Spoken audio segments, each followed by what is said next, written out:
विद्यार्थियों को अलग अलग हथियारों से अभ्यास करता देख चंद्रगुप्त से अपनी उत्सुकता दबाई नहीं गई। द्वार पर बैठे द्वारपाल का जैसे ही ध्यान भटका, चंद्रगुप्त ने मौके का फायदा उठाया और शस्त्र विद्या के अभ्यास प्रांगण में जा पहुंचा। वहां पर कुछ विद्यार्थी लकड़ी की तलवार से तलवारबाजी का अभ्यास कर रहे थे। उन्होंने भले ही धोती पहनी थी, लेकिन रंगरूप से साफ पता चल रहा था कि वो सब किसी राजसी कुल के ही राजकुमार थे। चंद्रगुप्त उत्सुक होकर वहीं खड़ा होकर उनके अभ्यास को देखने लगा।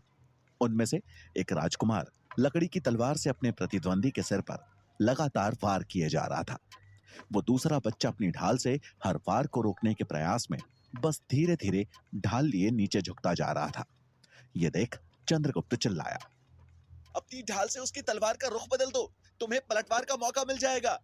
ये देख तलवार से वार कर रहा राजकुमार रुक गया और चंद्रगुप्त की ओर बढ़ते हुए बोला, कौन है तू? हमसे ज्यादा जानता है क्या? हाँ? उसके साथ अभ्यास कर रहे राजकुमार भी उसके पीछे पीछे चंद्रगुप्त के पास पहुंच गए और उसे घेर लिया। अपने भोलेपन में उत्तर देते हुए चंद्रगुप्त ने कहा, मेरा नाम चंद्रगुप्त है और जल्द ही मैं भी यहाँ शिक्षा ग्रहण करने वाला हूँ। रही बात अभ्यास की, तो मुझे लगता है कि अभी तक जो मैंने देखा उसके हिसाब से मैं आपको मात दे सकता हूँ। चंद्रगुप्त की बात सुनकर सभी जोरों से हंसने लगे। एक ने उसके मैले कपड़ों को देखते हुए कहा, तुझे मालूम भी है, यहाँ केवल बुद्धिजीवी और राजसी परिवार के बच्चों को ही प्रवेश मिलता है। रास्ते से उठकर आए भिखारियों के लिए नहीं है तक्षशिला। यह सुनकर चंद्रगुप्त मायूस हो गया। इससे पहले कि वो कुछ कहता, उनमें से एक ने चंद्रगुप्त के कुर्ते में हो रहे छोटे से छेद में उंगली फंसाकर उसे एक सिरे से फाड़ दिया। ये देख तलवार लिया हुआ राजकुमार बोला, अरे ये कुर्ता तो फट गया, अब कल से क्या पहनेगा? केले के पत्ते। ऐसा कहते हुए सभी उसका उपहास करने लगे। चंद्रगुप्त क्रोधित हो उठा और उसने कुर्ता फाड़ने वाले राजकुमार को जोर का धक्का देते हुए जमीन पर गिरा दिया। ये देख लकड़ी की तलवार लिए राजकुमार ने चंद्रगुप्त की पीठ पर वार किया। अचानक हुए इस हमले से चंद्रगुप्त को झटका लगा, लेकिन अगले ही पल उसने अपने आप को संभालते हुए वहां पड़ी ढाल उठाई और उसके सामने आकर बोला, पीठ पर वार करना कायरों का काम है, लड़ना है तो सामने से लड़ो। चंद्रगुप्त को ललकारता देख उसने पूरी ताकत के साथ अपनी तलवार से चंद्रगुप्त पर वार किया, लेकिन चंद्रगुप्त ने चालाकी दिखाते हुए अपनी ढाल से बस उसकी तलवार का रुख मोड़ दिया और वो जमीन से जा टकराई। मौके का फायदा उठाकर चंद्रगुप्त ने ढाल से उसकी छाती पर एक जोर का वार किया और वो राजकुमार दूर जा गिरा। यह देखकर सभी राजकुमारों ने तलवार उठाकर चंद्रगुप्त को घेर लिया और उस पर हमला करने के लिए जैसे ही आगे बढ़े, तभी सबके कानों में एक आवाज गूंजी, रुको। सबकी तलवारें अचानक से थम गई। सामने देखा तो चाणक्य खड़े थे, जिनके चेहरे पर क्रोध स्पष्ट झलक रहा था। उनका चेहरा देखकर सभी राजकुमार घबरा गए। चंद्रगुप्त भी एक पल के लिए सहम गया। चाणक्य क्रोधित स्वर में बोले, राजकुल से हो, यहां शस्त्र विद्या का पाठ ले रहे हो या छल विद्या का? यह सुन वहां खड़े सभी छात्रों ने डर के मारे अपनी नजरें नीची कर ली। चंद्रगुप्त जमीन से उठा। अपने सामने चाणक्य को देखकर उसकी जान में जान आई।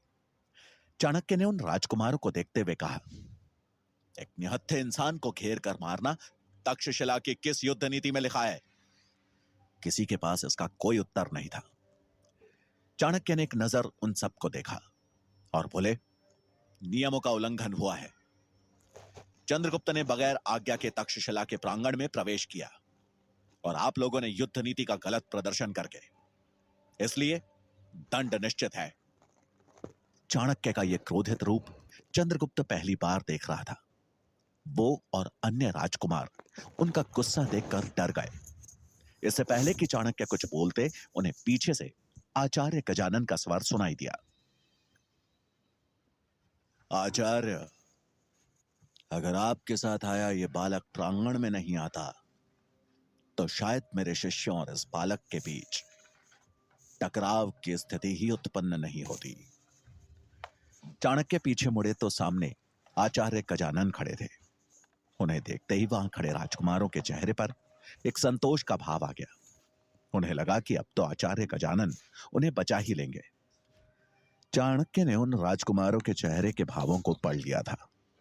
उन्होंने गजानन की आंखों में आंखें डालकर कहा, मैं मानता हूं चंद्रगुप्त ने बगैर अनुमति के उत्सुकतावश तक्षशिला के प्रांगण में प्रवेश किया, लेकिन इन राजकुमारों ने उसके साथ जो बर्ताव किया वो तक्षशिला की शिक्षा नहीं है।